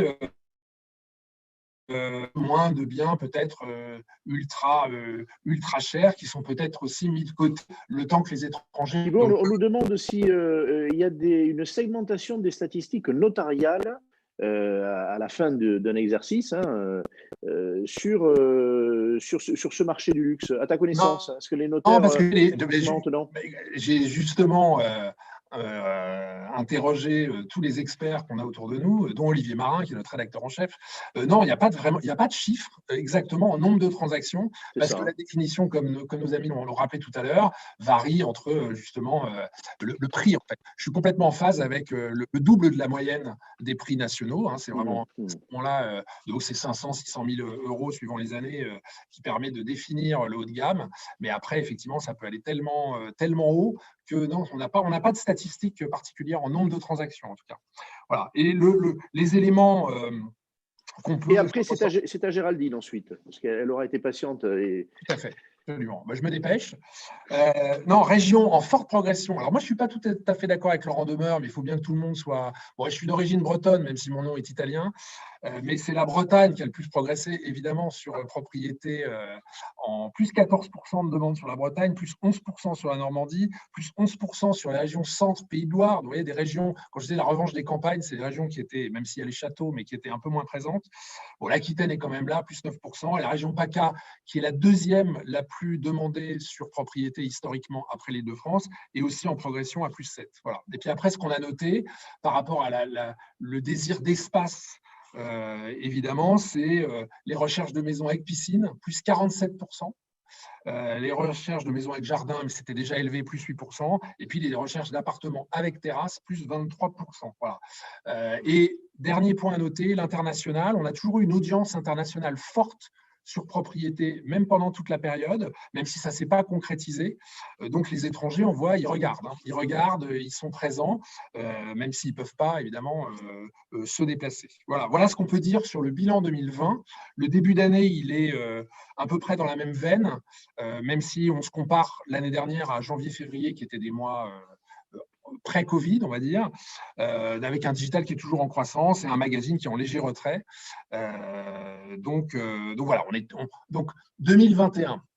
Alors, on va dire qu'on est sur un optimisme vigilant, voilà, parce que on voit bien que si on était uniquement sur une logique financière, il pourrait effectivement y avoir un ralentissement peut-être plus important, mais comme je l'ai dit tout à l'heure, on est aussi sur de l'émotion, sur une valeur refuge, et à un moment, les gens, en fonction de la manière dont ils ont vécu le confinement, peuvent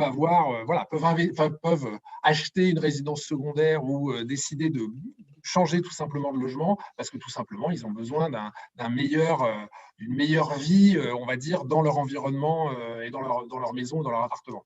Donc ça, c'est vraiment un point clé qui, au-delà de la logique financière, et Géraldine, effectivement, Messifeu va peut-être plus nous parler de l'aspect patrimonial. Exactement, il y a cette dimension qui est différente probablement par rapport aux autres années, qui est vraiment le coup de cœur, l'émotion, et nous, ça nous va bien, parce que c'est vraiment on va dire, l'ADN de propriété.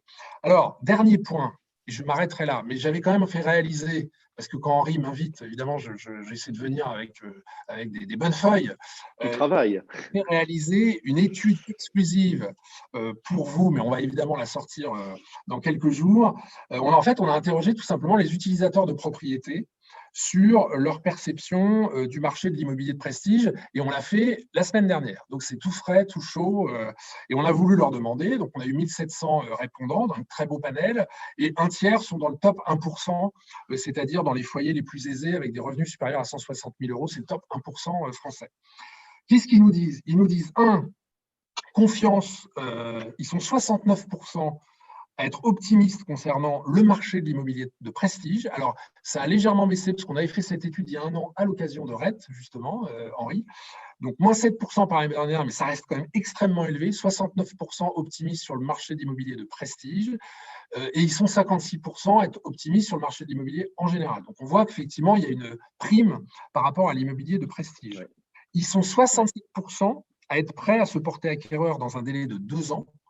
Et 45% même dans un délai d'1 an. Donc, on voit qu'il y a toujours cette appétence par rapport à l'immobilier de prestige. Et puis, par rapport au débat qu'on a eu tout à l'heure, résidence principale, secondaire, est-ce qu'il y a un exode de Paris, etc., 57% souhaitent acheter avant tout une résidence principale, et ils sont 31% à souhaiter acheter une résidence secondaire. Et ce qui est intéressant, c'est que le top 1%, donc les plus riches, ils sont même 46% à souhaiter acheter une résidence secondaire. Et quand on leur demande si c'est usage personnel ou usage, on va dire, raison plus d'investissement, 35% c'est usage personnel et 6% c'est pour investir. Donc on voit vraiment la dimension, on va dire, refuge que j'ai évoqué tout à l'heure. Et puis après, ils recherchent avant tout des maisons, le littoral qui est quand même extrêmement plébiscité.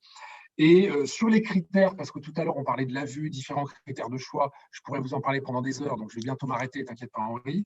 Ce qui est important évidemment, c'est l'emplacement, la localisation, l'environnement, mais pour les ultra riches, au-delà de l'emplacement, en deux, c'est la vue. Donc on voit bien que il faut que le bien coche suffisamment de cases pour être finalement facilement revendable si nécessaire et effectivement qu'ils puissent avoir ce critère de vue avec évidemment ce qui a changé par rapport à l'étude qu'on avait fait il y a un an, c'est la présence d'un jardin qui est vraiment plébiscité et ça on n'avait pas cette nécessité avant le Covid. Voilà ce que je peux vous dire très vite. On leur a posé aussi des questions sur les placements, mais justement je ne dis rien, je laisse la parole à Géraldine, je vais voir s'ils répondent la même chose qu'elle. Parfait, mais on pourra, on va reparler de la mise en ligne de cette étude, hein, si tu le veux, sur une proposition, en tout cas, que je fais à mes camarades, managers. Comme ça, ton propos sera encore plus illustré. Géraldine, merci mille fois votre patience. Alors, simplement, dans le déroulement de notre réflexion, de nos débats, je tenais à ce qu'on parle, on l'a fait de manière très, très complète, encore avec Thibault à l'instant, de l'approche résidence principale, habitat de ces ménages fortunés, riches. On change complètement de perspective, on parle de stratégie patrimoniale. Et moi, j'entends depuis tout à l'heure, avec nos trois intervenants, un grand enthousiasme. Ils ont la passion de l'immobilier chevillée au corps. On aurait quand même du mal à leur faire trouver des défauts à cet actif pour leur clientèle. Peut-être que vous allez nuancer les choses. Voilà. Quelle part d'immobilier doit-il y avoir dans le patrimoine global des ménages fortunés, sachant que la résidence principale déjà va y occuper une part très très importante par sa valeur. Voilà, donc votre regard sur ce que font les ménages, sur ce qu'ils ont pu faire dans cette période de crise, pratiquement une année de crise maintenant, ce qu'il serait bon qu'ils fassent en 2021, c'est votre métier que de les conseiller. Allez, vous vous engagez là. Donnez-nous votre regard, même s'il est distinct de ce qu'on a entendu. Merci Henri et merci à vous tous avant, parce que vous avez très bien posé le débat de l'immobilier. C'est moins effectivement mon métier, vous avez raison de le préciser Henri. Alors nous, on a une clientèle qui est sur l'immobilier de prestige, mais plutôt de luxe que de très grand prestige. On est plutôt sur des résidences principales des 3 millions d'euros plutôt qu'au-dessus de 5 millions d'euros. On est sur des patrimoines globalement qui sont plutôt aux alentours des 15 millions. Donc, vous voyez, on n'est pas sur l'ultra riche comme vous l'indiquiez les uns et les autres. On est plutôt sur le monsieur et madame tout le monde du 8e, s'il en existe un. Ce sera plutôt ce niveau-là. Alors, notre stratégie patrimoniale sur l'immobilier, elle est assez simple. Et effectivement, elle est plutôt sur la partie résidence principale ou secondaire, c'est de l'investissement plaisir. Donc, au fond, on va à l'emplacement, à la volatilité de l'endroit, parce que de se trouver sur un endroit où on est sûr de pouvoir revendre et qu'on ne soit pas dans le truc à la mode et demain, il y a quelque chose de moins bon. Mais on va rester sur cet ordre d'idées-là parce que pour nous, l'immobilier de jouissance, c'est moins un investissement que l'immobilier de rapport. Les points importants qu'on a connus en 2020… Juste sur la résidence principale, vous avez des conseils à donner en termes d'ingénierie, d'optimisation? On parlait de la part du crédit. Pour s'arrêter un peu là-dessus, il y a quand même une part conseil là-dessus? Vous avez une valeur ajoutée? Oui. J'espère. Oui, j'espère. Alors nous, on a la chance d'avoir des clients relativement jeunes. Donc, en fait, des actifs avec des revenus extrêmement importants plutôt que des rentiers. Donc, l'accès au crédit en France, vous savez, la garantie ne fait pas le crédit en France, donc il nous faut des revenus pour pouvoir acheter, des revenus du travail de préférence, plutôt que du revenu capital. C'est le cas de notre clientèle.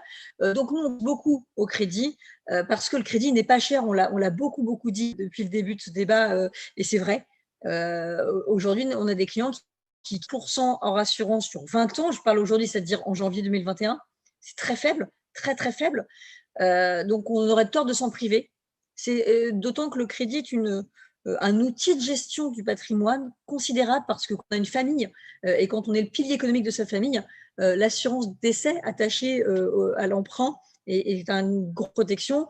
Et aussi, c'est un outil de gel de l'assiette de l'impôt sur la fortune immobilière. Donc, c'est des points qui sont très importants pour nous. Après, est-ce qu'on achète en bien propre? Est-ce qu'on achète avec une structure type SCI, SARL, IS, IR, etc. Ça, c'est des points qu'on doit voir au cas par cas selon les clients. S'il n'y a pas d'objet de revente à court terme, la SCI, l'IS, pour une raison souvent parce qu'ils appellent de protection du conjoint qui ne joue pas si on est dans un cadre sociétaire. Donc, c'est des points qu'on doit voir au cas par cas. Puis également l'abattement de 30% sur la résidence principale dans le cadre de l'IFI. Donc, cas par cas avec nos clients. En tout cas, nous, nos clients n'ont pas trop vécu le problème de l'enfermement et du petit espace, parce qu'on a de la chance d'avoir des clients qui avaient déjà des espaces de vie très, très confortables, parfois avec des terrasses dans Paris, parfois avec des jardins, parfois tout simplement à une résidence secondaire dont sont bêtement exilés au printemps. Ça a été moins le cas sur le confinement de novembre, puisque les enfants étaient au collège, à l'école, parfois au lycée. Mais c'est vrai qu'au printemps, ils ont plus récupéré leurs enfants étudiants à l'étranger ou en province ou ailleurs. Ils les ont récupérés chez eux. Donc, soit dans leur résidence principale parce qu'elle le permettait de l'accueillir toute la famille, soit dans leur résidence secondaire parce qu'elle permettait largement d'accueillir également toute la famille. Donc, nous, l'aspect confinement n'a pas été une vraie problématique pour nos clients. Ceux qui n'avaient pas de résidence secondaire se sont penchés sur l'intérêt d'avoir une résidence secondaire, mais ça n'a pas donné un déclencheur pour acheter un bien immobilier dans Paris. Ça a été plus le cas sur des clients qui vivaient à Dubaï ou à Londres, mais pas tellement sur Paris, puisque c'est des clients qui avaient déjà accès à un espace assez important. Et on vous conseillez la résidence secondaire? Pardon, je vous interromps à ce stade-là. Voilà. Est-ce que, en toute orthodoxie, alors après, quand on le veut, on peut le vouloir contre la rationalité, mais est-ce que c'est vraiment rationnel? Et vous savez, il y avait quelques années que j'avais participé à un article dans le Figaro sur nos très chères résidences secondaires. C'est donc des très chères résidences secondaires. La résidence secondaire, c'est l'actif par excellence. C'est quand on a vraiment déjà fait beaucoup d'autres choses. C'est plus cher en taxe d'habitation, plus cher en IFI. C'est plus cher à peu près en tout. Donc, c'est vraiment l'investissement plaisir. Donc, non, ce n'est pas quelque chose qu'on conseille, mais notamment si on ne veut pas y passer tous ces week-ends, c'est vraiment quelque chose qui est très, très, très hype en investissement. Donc, ce n'est pas quelque chose qu'on conseille. Mais en général, ce n'est pas pour ça qu'on vient nous voir. Hein. Bien sûr. Quand on veut une résidence secondaire, en général, on ne nous écoute plus. C'est ça. Et c'est très cher en transmission également, parce qu'il n'y a pas plus cher que l'immobilier en imposition en France, en imposition sur le revenu, en imposition sur la transmission, en imposition sur l'IFI. Donc, c'est très, très cher l'immobilier. C'est vraiment quelque chose de très luxe en France. Mais il y a un gros attachement du Français ou de la Française à l'immobilier.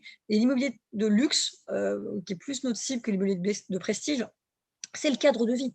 Donc, ça n'a pas de prix. Donc ça sort de la réflexion rationnelle. Voilà, alors, acheter un appartement 3 millions d'euros et faire 300 000 euros de travaux, ça ne pose aucun problème à nos clients. C'est clair. Voilà, donc, clair. Alors, si on parle de stratégie d'investissement, donc on a parlé de résidence principale, des évolutions qui ont pu être constatées par vous au cours de ces mois, résidence secondaire, on vient d'en parler. Stratégie d'investissement. Par définition, là, on va plus être dans le luxe, on ne va plus investir pour vivre soi-même, mais pour exploiter. Quelles sont les stratégies de ces ménages fortunés, peut-être par segment? Quels sont vos conseils? Est-ce que c'est d'avoir une part très significative d'immobilier? Encore une fois, depuis une heure, on a entendu des passionnés nous expliquer que c'était un actif qui avait toutes les vertus. Est-ce qu'il a vraiment toutes les vertus? Dès lors qu'on va avoir une résidence principale qui déjà va constituer 3 millions, 5 millions, ce sera forcément une part très significative d'un patrimoine donné. On parlait tout à l'heure d'enveloppe de 30 millions ou de 15. Ben, si on a déjà un logement qui fait 3 ou 5 millions, allez, il y en a 20-30% qui sont employés comme ça. Est-ce qu'il faut continuer à faire grossir la part immobilière? Votre regard, et je crois savoir qu'il peut être nuancé. C'est aussi pour ça qu'on vous a convié dans ce débat. Voilà. Alors, je ne suis pas du tout quelqu'un qui est anti-immobilier. Je pense qu'il y a beaucoup de vertus à l'immobilier, mais comme tout investissement, il n'est pas sans risque. Donc, il faut un horizon d'investissement. C'est-à-dire que sur l'immobilier, les acteurs qu'on a entendus doivent certainement servir d'intermédiaires et donc certainement qu'ils sont payés pour cette intermédiation, ce qui ajoute au prix. Donc, nécessairement, si vous voulez, quelqu'un qui viendrait me voir aujourd'hui et qui me dirait je vais acheter, mais dans 3 ans, je pense que j'aurai besoin de l'argent, je ne suis pas certaine de lui conseiller d'acheter de l'immobilier, y compris en cash, parce que je trouve que le délai d'investissement est un peu court par rapport au risque-prix et la possibilité d'un retour sur investissement. Dans la matière financière, les clients et le public en général a un regard très très court. C'est-à-dire qu'il faudrait qu'on gagne tout de suite. Sur l'immobilier, les gens ont un regard plus bienveillant. On a un temps. Néanmoins, l'histoire même courte, sur les 30 dernières années, je pense que les intervenants précédents seront d'accord avec moi, j'espère, nous rappellent qu'au fond, il y a eu des périodes de vaches maigres de l'immobilier peut-être moins de prestige sans doute, mais en tout cas, il y a des périodes de vache maigre, 91 et ainsi de suite, ont été des périodes beaucoup plus compliquées sur l'immobilier. Et donc, on rappelle à nos clients régulièrement qu'une stratégie d'investissement en immobilier, pour nous, c'est un cycle immobilier, on est plutôt sur 15 ans. Et d'ailleurs, ça s'accompagne avec le temps crédit.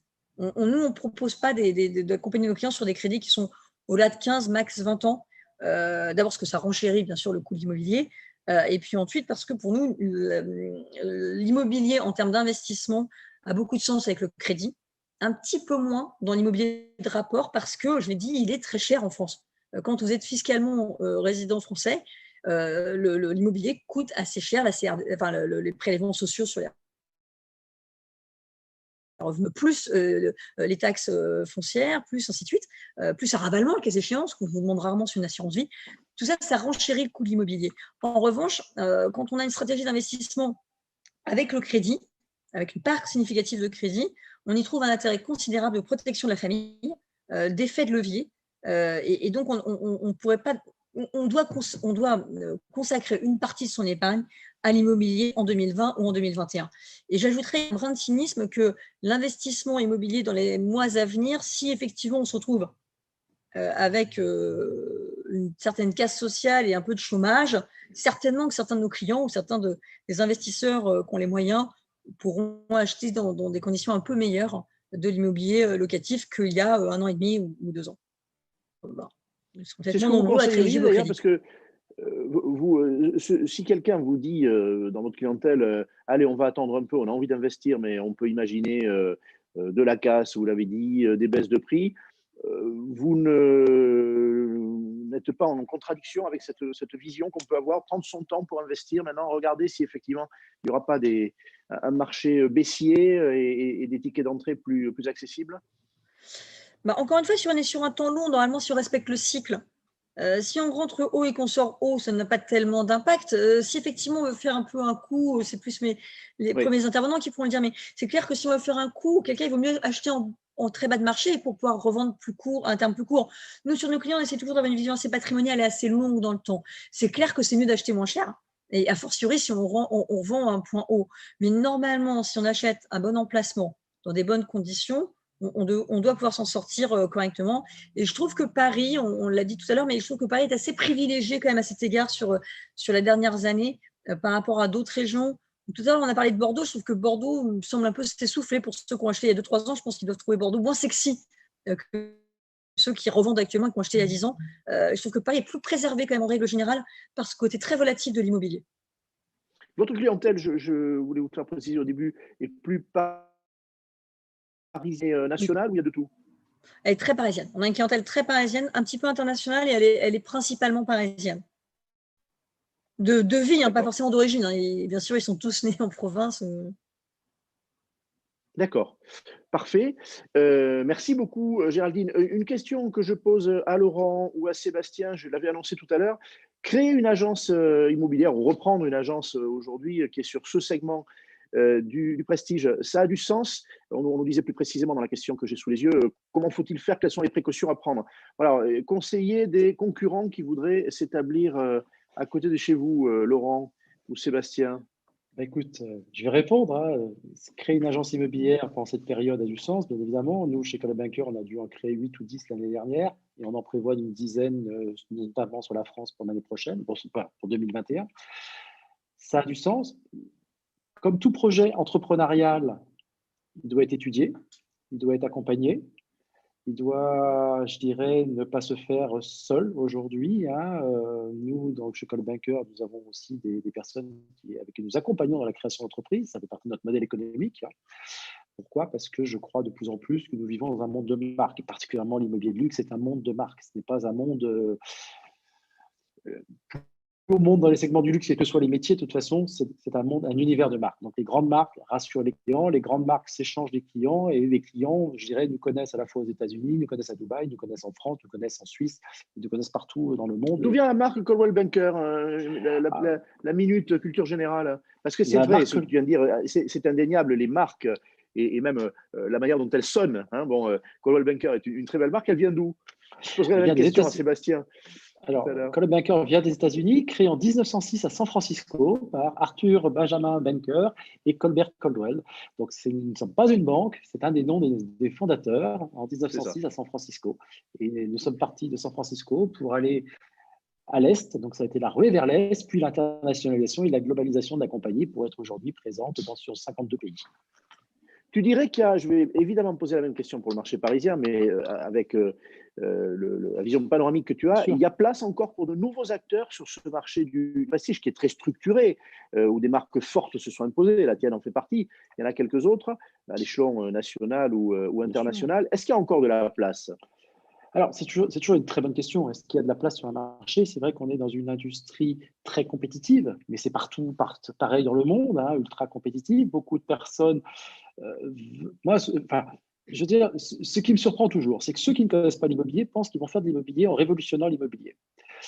En disant, moi, je vais faire de l'immobilier différemment parce que les gens qui font de l'immobilier ne savent pas faire de l'immobilier. Donc ça, évidemment, une fois qu'ils auront fait de l'immobilier, ils auront compris que c'est un métier très compliqué, qui demande beaucoup de connaissances, beaucoup de savoir, beaucoup d'expérience, et que c'est un des métiers les plus compliqués qui soit. S'ils sont prêts à cette expérience de travail, de connaissances, d'implication, de penser que le client est au centre de tout et qu'on doit avoir un niveau de compétence extrêmement important, et particulièrement dans l'immobilier de luxe, parce que dans l'immobilier de luxe, on a de la structuration financière, on doit travailler sur des véhicules d'investissement, on doit travailler en cross-border, donc on a beaucoup d'enjeux, beaucoup de paramètres. S'ils sont prêts à ces efforts, ils sont les bienvenus. Et plus nous sommes nombreux, je dirais, à travailler de manière qualitative, plus les clients sont gagnants. Et chaque compétiteur faisant progresser les autres. Nous progressons entre grandes marques et toutes les grandes marques, je dirais, plus la compétition est saine, mieux c'est pour le client. S'ils viennent faire d'immobilier pensant, comme très souvent, et malheureusement, on a beau leur dire que ce n'est pas parce que j'aime les belles pierres et que je monte un escalier que je vais gagner de l'argent, ça ne suffit pas. Je crois que ça ne suffit pas. Il vaut mieux rester dans des métiers plus classiques. Merci Laurent. Sébastien, votre regard sur la place qui reste à Paris sur ce marché que vous connaissez très bien pour de nouveaux intervenants, sachant que votre marque est déjà ancienne. Vous allez peut-être nous donner l'origine d'ailleurs de votre marque. Je soulignais tout à l'heure que ce n'est pas votre nom, ce n'est pas une société éponyme, mais on va voir que je crois que le nom n'est pas, vous n'êtes pas allé le chercher très loin en tout cas. Comment on impose une marque justement, la vôtre est déjà bien ancrée, mais elle n'est pas très, très ancienne par rapport à la date de création qu'évoquait à l'instant Laurent. Vos conseils à un concurrent, peut-être jeune, moi j'en vois, oui, qui sont tentés. Laurent est venu s'exprimer devant mes étudiants. C'est sûr que des jeunes sont tentés par l'immobilier de prestige, parfois avec des idées qu'il faut démonter, peut-être des idées de facilité, ce n'est pas le cas. Mais il reste que beaucoup sont évidemment fascinés par ce marché-là. Votre conseil? Oui, je rejoins Laurent sur plusieurs sujets. C'est vrai que l'immobilier, et puis en raison notamment de certaines émissions, a une image qui est assez différente de la réalité. Et c'est vrai que c'est un métier qui demande beaucoup de qualité. Et pour être bon, et en particulier dans l'immobilier très haut de gamme, ça demande beaucoup de choses. Si on regarde le marché tel qu'il est aujourd'hui, il est quand même très atomisé, que ce soit dans l'immobilier de luxe ou le reste. Il y a beaucoup d'agences. C'est vraiment un marché qui est atomisé. Il n'y a pas quelques grandes marques, c'est très divisé, ce qui est problématique parce que ça crée des problèmes de qualité de service pour les clients. Ça crée des problèmes de taille critique pour les entreprises. Et en plus, se rajoute à ça le fait que sur le marché français, comme vous le savez, Henri, malheureusement, il n'y a pas vraiment de MLS, de marché, de fichiers communs qui seraient partagés par tout le monde. Donc, on a cette situation où il y a beaucoup d'agences, à mon avis, trop petites. Alors, pour des gens qui voudraient se lancer là-dedans ou créer des agences, je rejoins Laurent là-dessus. Je pense que la marque est importante. Je pense que d'avoir envie de mettre le client vraiment au centre et de vraiment être dans un mindset service client, c'est très important. Voilà. Et après, il y a des gens qui peuvent aussi, ça dépend ce qu'on veut faire, mais on peut avoir des niches. On peut être dans un endroit très spécifique et être un talent ou avoir quelques talents qui vont vraiment réussir dans un endroit particulier. Mais c'est vrai que de manière générale, de plus en plus, on va vers un marché avec des marques qui ont un réseau, qui investissent beaucoup. Qui sont des promesses, hein, donc ça veut dire aussi de la valeur ajoutée. Une marque, c'est une promesse, il faut le rappeler. Exactement, c'est une promesse et il y a une valeur ajoutée puisque derrière aussi, on est un métier de plus en plus technologique. Mine de rien, les investissements digitaux sont de plus en plus importants. On a aussi un métier avec des formations qui sont, et ça c'est très bien, de plus en plus faites et qui coûtent des sous. Donc voilà, il y a une qualité de service qui augmente et des coûts qui augmentent, ce qui est plutôt une bonne chose, mais qui va vers des intervenants qui soit sont sur une niche, soit font partie d'un réseau qui a les moyens de les aider. Oui, il y a des barrières à l'entrée et finalement, c'est souhaitable. C'est ce que j'entends de votre propos ou celui de Laurent. Pour bien réussir, il y a des barrières à l'entrée. Après, la caractéristique aussi de notre métier, c'est que justement, on peut travailler de chez soi, de plus en plus. Vous savez, tous les mandataires sociaux qui sont indépendants. Et même si on a une agence physique, on peut avoir dans certaines régions en France quelque chose qui ne coûte pas très cher. Et puis, on a la particularité des statuts d'agents immobiliers, soit d'agents commerciaux, soit de salariés, mais qui font que les gens ne sont payés que s'ils font des choses. Donc, financièrement, il y a une barrière à l'entrée qui est assez faible. Mais si on veut réussir, et a fortiori dans l'immobilier de luxe, qui est un immobilier il y a des investissements à faire. Il y a des investissements et puis il y a un réseau qui n'est pas le même que l'immobilier, on va dire, généraliste. Vous travaillez, vous, avec des agents commerciaux indépendants au service de votre marque ou des salariés ou les deux? Nous, on a une particularité chez Junot. Alors, le nom vient de l'avenue Junot, qui était la première agence qui a été ouverte par ma mère en 1984. Voilà, donc c'est très local. Et nous, on a cette particularité, on fait partie des rares agences en France à avoir des équipes complètement intégrées, qui ne sont pas des agents commerciaux indépendants, mais qui sont des salariés, VRP. Mais on est vraiment, on fait partie des très rares qui faisons ça. Bien sûr, bien sûr. Laurent, je crois que vous voulez prendre la parole, me semble-t-il, j'ai entendu non? Oui, en fait, Laurent va répondre à une question. Alors, mais Laurent, je vais te poser une question que j'aurais pu poser aussi à Sébastien aussi. Excellente question posée par la salle. Comment on va faire rimer immobilier de prestige, souvent immobilier ancien, historique, hein, c'était dit tout à l'heure aussi par Thibault, et puis contraintes environnementales, rénovation énergétique. C'est une très bonne question. Lorsqu'on est au cœur de Paris, au cœur d'une ville historique, comment on fait rimer les deux? Alors, je vais répondre à la question qui est une excellente question, compliquée, et je te remercie de la poser parce qu'elle est très compliquée et très complexe. Et je vais juste rapporter, juste par rapport à ce qu'on disait avant, l'immobilier aujourd'hui vit, je dirais, les mêmes phénomènes qu'ont vécu les grands cabinets d'avocats, les grands cabinets d'audit, les grandes sociétés de conseil. Aujourd'hui, ce sont des grands réseaux. Pourquoi? Parce qu'il faut, je dirais, investir dans les technologies, investir dans les systèmes, investir dans les process, investir dans les humains avec la formation. Donc tout ça fait que c'est devenu aujourd'hui un monde de grands réseaux, comme c'est la même modélisation économique finalement que les cabinets d'avocats, puisque ce sont des entrepreneurs indépendants.